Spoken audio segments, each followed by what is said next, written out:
Parts of the Un. There have been a few parts of my life I remember in specific, lifelike detail. I'm not sure if this to be a blessing or a curse, as there are moments of my life I wish to forget completely, the most significant of which was the play. I'm being quite vague when I say the play, as I've seen plenty of stage shows in my lifetime. Presentations in the form of movies usually bored me, but there was something about the stage that just made a show different. Live actors, so long as they were good, made the experience much more real to me. And ever since I saw my first play as a young boy, I was hooked. I moved to the city and saw shows wherever I could. Some stage plays can be quite expensive, but money was never an issue for something I loved. However, I was especially drawn in when I saw a poster for The Hearts of the Young. I had seen the poster for the show in the streets, not too far from the popular stage theater in my city. What attracted many to this performance was that it was free. Sure, this brought on assumptions that it was going to be terrible, but who doesn't enjoy free entertainment? The show was being presented by the Masked Midnight Players, who I had never heard of. I did some research on them prior to the show, but I couldn't find any information, which gave me the notion that they were a rather new group. Something I should mention before I go on is that the posters for the show became quite numerous. As the night of the show grew closer, it seemed as if I couldn't stroll down a single block without seeing an ad stating, "Hearts of the Young, free show tonight, this Saturday." I know that a group should have the right to make themselves known, but it got a bit ridiculous in my eyes. They placed ads on cars, put flyers in every mailbox possible, and even put posters up on visible but private property. This started to become a nuisance to some until the day of the show finally came. The posters must have had an effect because word of the show had clearly gotten out, despite the fact that the show had started at a late time of 10:30 p.m. The theater was still rather crowded, not as packed as I've seen at other shows, but certainly more so than the average night. Since the show was free, it had no problem attracting its crowd. Even still, I wasn't at the highest of expectations for the production's quality. The time was 10:30, and the lights dimmed throughout the theater.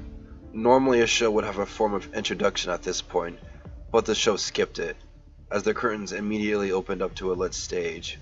The set for this scene was just a woman character, sitting on a chair in center stage. The woman wore a bright yellow dress, white gloves, and black high heels. This would all appear to be normal aside from what she was wearing on her face. A pink mask that presented the face of a woman with a repulsing amount of makeup. The mask didn't look professionally made, as in its makeup details were poorly smeared across, like it had been done in 5 minutes. The actress just sat in the chair on stage for about 10 seconds, staring at the audience, and then began to softly sob. Throughout the scene, the woman would appear to quickly glance to the left off stage, looking at something or someone. It didn't look like it was intended for the show, as she would turn back quickly as if she had done something wrong. This all happened for about 30 seconds, with the sobbing growing louder at random intervals. I was about to leave the theater right there, until the curtains closed abruptly for the next scene.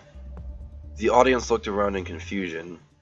This was clearly going to be a poorly done play, but it was also going to be a rather strange one, which caught the attention of most. I had half a mind to not waste my time, but I thought I might as well see what else this production had to offer. The curtains opened again to reveal a scene very similar to the last. The same masked woman was sitting in a chair, crying. There was another actor, though, who appeared to be male, so I'll address him as such. He wore a black formal suit with a red and yellow tie that appeared very out of place with the rest of his outfit. He was masked too, but he wore a large gas mask as opposed to the female in the chair.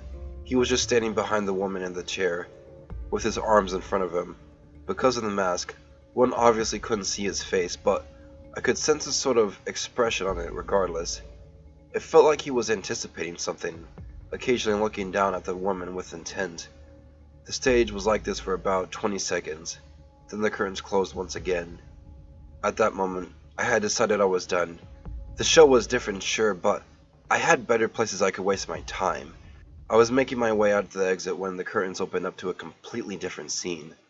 The set change seemed way too fast, for the curtains was only closed for a few seconds before opening again. Everyone gasped at the sight. The same woman was on the stage, still in the chair, except she wasn't sobbing anymore. She was screaming. Her dress that the woman had been wearing was torn, with some visible cuts to her skin on her legs and torso. She was tied to the chair, and her screams sounded muffled, as if something was covering her mouth behind the mask. Around her were more actors and actresses, 11 in total, though it was hard to distinguish which ones were male and female. They all wore formal attire, similar to the gas mask man, who was now sitting at a piano near the left side of the stage. The characters around the girl also wore masks, ranging from strange to downright hideous. The best way to describe them would be greatly disfigured faces, not torn apart but arranged in completely inconceivable ways. Some had noses placed on the forehead, with large bloodshot eyes placed where the mouth should be. Others didn't have certain facial features at all, with just mouths or eyes scattered about. Their heads were all turned to the girl in the chair, in a manner of eager anticipation, if I had to guess. The gas mask actor looked at each one of the men and women surrounding the girl, and then looked into the audience. Then he began to play into the piano. He played an overly upbeat and obnoxious jingle tune. I haven't heard it before in my life, but it sounded very similar to a sort of annoying Christmas melody one would hear on the radio constantly. I only heard the specifics of the song for a moment, as the curtains closed a few seconds after. As the curtains were shut, the music still played, but it was drowned out by a series of stomps, then sounds of struggle. It was a barrage of noises, then it all happened in a short time. So sorry if I'm being very specific, but the woman's screams were louder than any time before.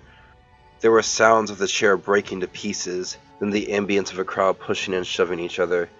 The audience began to gasp and scream themselves, as there were very faint sounds of ripping, gnawing, and occasional aggressive growls from someone behind the curtain.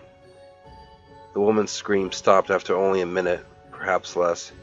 Everyone in the theater was completely silent. Nobody knew what to think of what the point of this production was, or if it was even an actual production at all. I was only hoping that it was some sort of organized joke, or a strategically good show designed to make a sort of sadistic point. The piano tune still played before the next scene opened up, or what was left of it. The curtains opened up to an empty stage, with the gas mask actor still at the piano. There were bloody pieces of the chair on the center of the stage, with more red smears all around it. Aside from what appeared to be blood, there was no trace of the woman who was sitting there before. The gas mask man finished playing, and then walked toward the center stage. He then looked at the stunned audience, bowed formally, and exited to the right of the stage. The curtains closed, and everybody was left silent. I suppose everyone was just as hopeful as I was to see some sort of conclusion to this so-called show. But there was none. Once the gas mask man left, that was it. The theater was filled with panicked whispers and calls to family and police.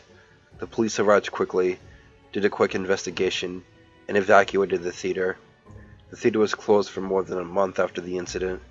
I had no intentions of seeing another show for a while anyway.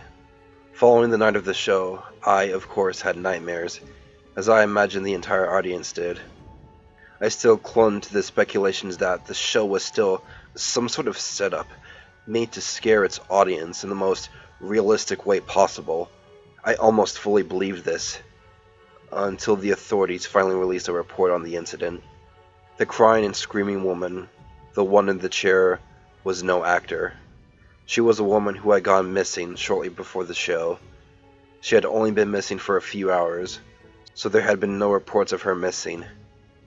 Nobody was able to identify her because of the mask she was wearing on stage, and her muffled voice was assumed to be because of a sort of mouth gag.